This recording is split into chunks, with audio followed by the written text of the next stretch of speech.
If you don't understand people, you don't understand business. How can you help the human race? How can you help the human race, the human species, progress? When we're surrounded by people who believe what we believe, something remarkable happens. Trust emerges. And make no mistake of it, trust is a feeling, a distinctly human feeling. We need trust, right? We need trust. When we're surrounded by people who believe what we believe and trust starts to emerge, when we trust them and they trust us, we're more willing to take risks. We're more willing to experiment, which requires failure. We're more willing to explore and go somewhere that no one has ever gone before, with the confidence that if we fail, if we trip over, if we turn our backs, that those within our community, those who we trust and who trust us, will look after us while we're gone, will pick us up when we fall over, will help us when we're hurt. Our very survival depends on it.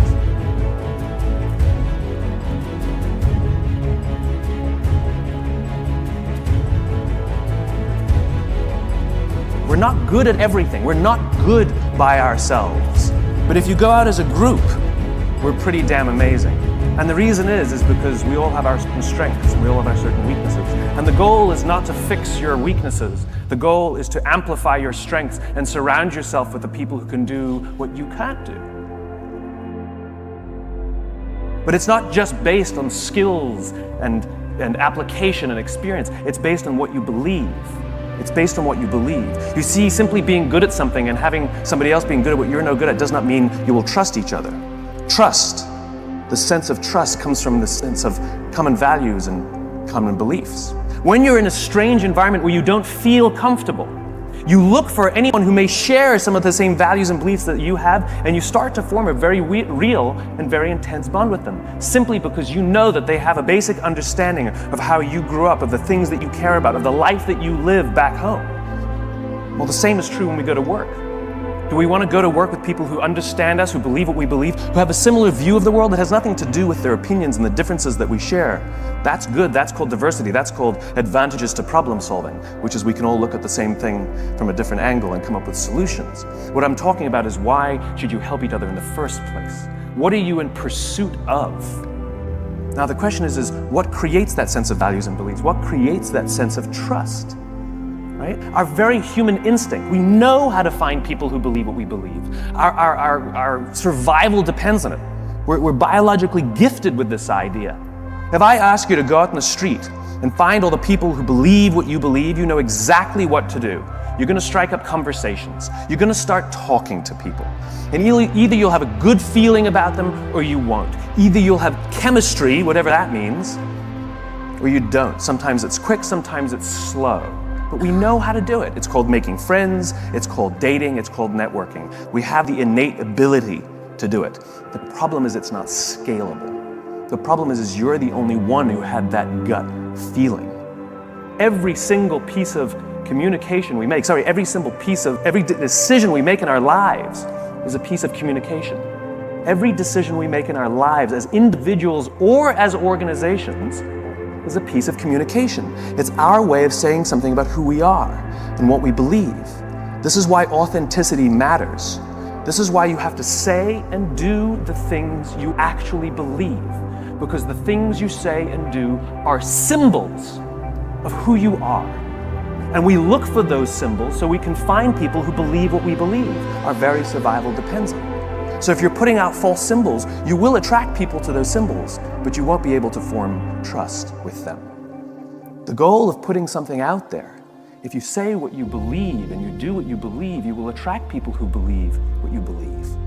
Say and do what you actually believe, and the symbols you put out there, the things you say and the things you do, those red hats are ways that people can find you.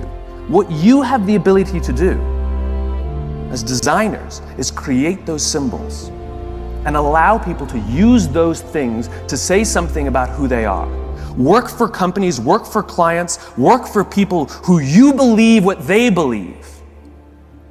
Show up and feel a part of something bigger than yourself. And your part is to put what they believe into pictures and words and symbols and graphics so that other people can use those things to say something about who they are.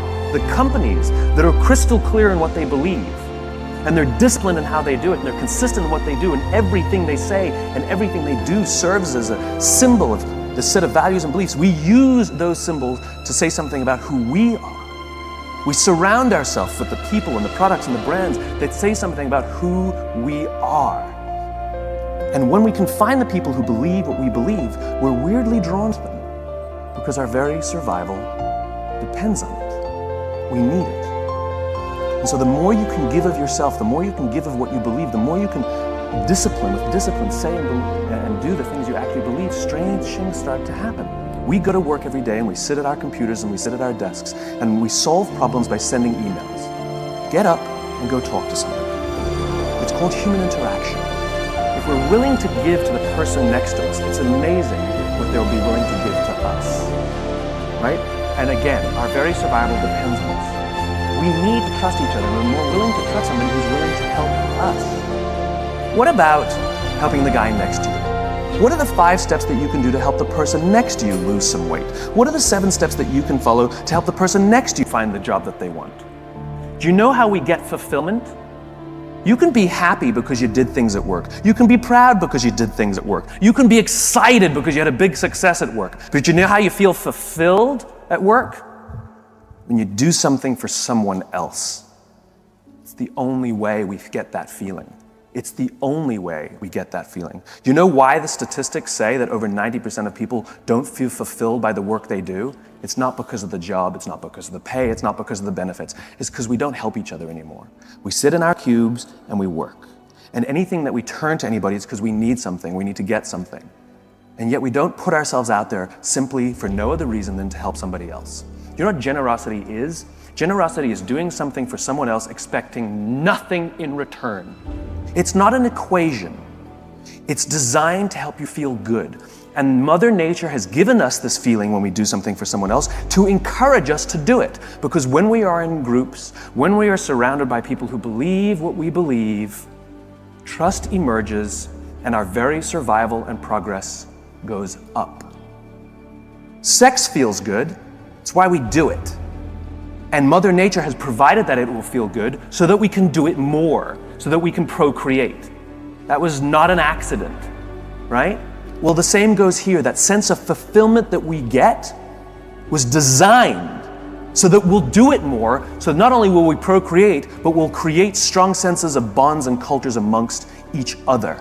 The fact of the matter is 100% of customers are people, and 100% of clients are people, and 100% of employees are people. I don't care how good your product is, I don't care how good your marketing is, I don't care how good your design is. If you don't understand people, you don't understand business. We are social animals, we are human beings, and our survival depends on our ability to form trusting relationships. When you go out on the street, in an area where you don't belong, where you're not amongst people who believe what you believe, and you see somebody with the same badge as you, and you haven't met them yet, you're gonna go, hey, why? They're just as much of a stranger as any other person on the street. But because they have that little symbol that says that I believe what you believe, I'm a little bit like you, we can form a bond very quickly and instantly. You do. You do. It's called human beings. My question is what are you doing to help the person next to you? Don't you want to wake up and go to work for the only reason that you can do something good for someone else?